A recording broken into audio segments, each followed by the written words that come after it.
Hey guys, it's time for another comic book review. Today we're looking at Witchblade number 10. This is the same team, Bennett, Cafaro, Prianto, Pateri. And this is a pretty quick one. Actually, it feels a bit longer than usual, but I think that in terms of the stuff that happens, it's kind of quick, right? So it opens up at a restaurant. It's called the Eye and Oyster. And it's full of bad guys. This is kind of like a place where the gangs in the city kind of hang out, right? And as Sarah arrives, they sit her down. And she talks to this guy called Mr. John or Mr. Smith or something like that. And she sits down, they start talking. And it turns out that a lot of people that are working here are Creosotes. They're, these evil beings that worship the darkness, right? And the guy, Mr. Smith, tells her, we're using them. This is like a classic, World War II technique. I can't remember the name of it, but it was like some sort of Nazi thing, if I remember correctly. Let's see if I can pull it up.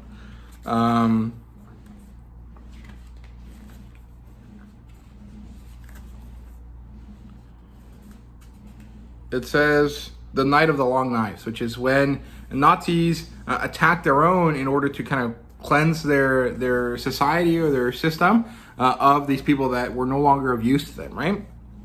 And so the Creosotes are being used in the same way. Mr. Smith will eventually, long knife them.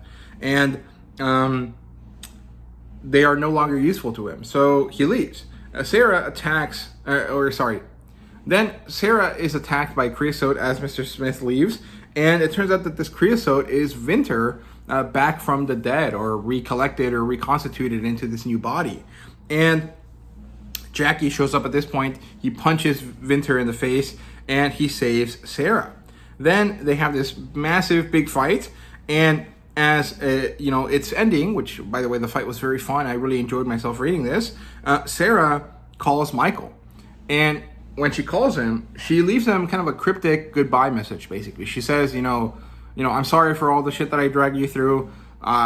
Take care of your family. I leave all of my information to you. Please continue on my work after this, right? Because she thinks she's gonna die. And she tasks him with all of this stuff, then opens up the temple, the Creosote temple, with the key that she got from Mr. Smith. And we have another cool fight inside this. And this time, Ian is there with her, right? And Ian and Jackie had a kind of funny situation where Jackie's like, oh, the weeb is back, screw this, why the fuck is he here, right? And they get into the temple, they start fighting, very cool stuff. And then Michael shows up out of nowhere. He somehow managed to get in there.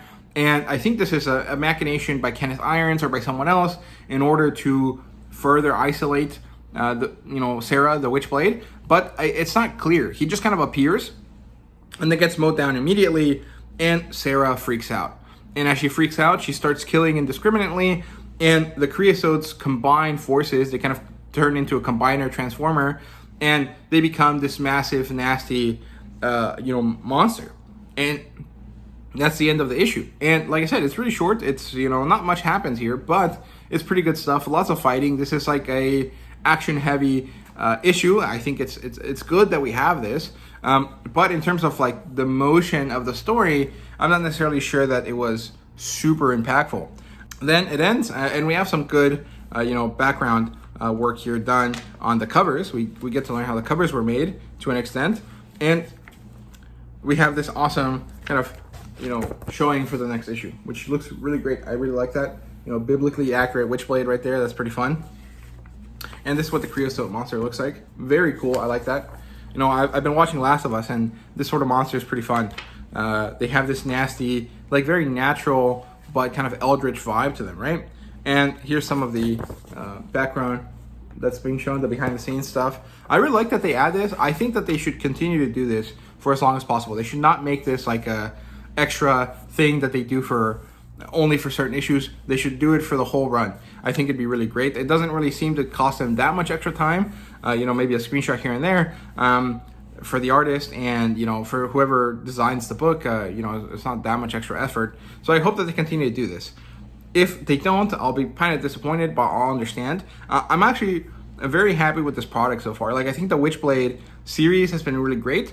Maybe it's not like the best sometimes. Like I feel like sometimes it feels like it's kind of spinning its wheels, but it is getting somewhere.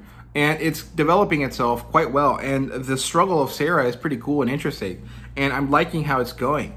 I don't necessarily think this will be a very long series. Maybe I can see this being a 25 to 50 issue arc or story run, I guess is what you would call it.